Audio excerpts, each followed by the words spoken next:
जे बापा माँ माने तांकर शिक्षक शिक्षयित्री भाव में जत्न नौछंती तो शिक्षक शिक्षयित्री दुईटा भूमिका रही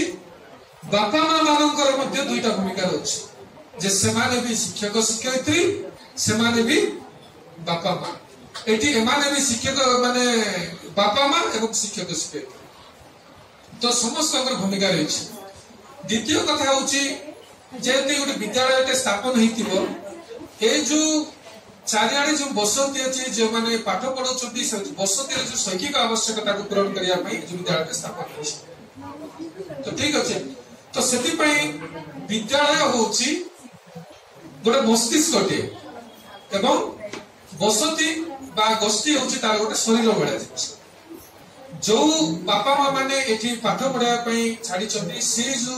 अंचल हूँ तार विद्यालय शरीर शरीर और मस्तिष्क ठीक भाव में चलवार अवस्था रही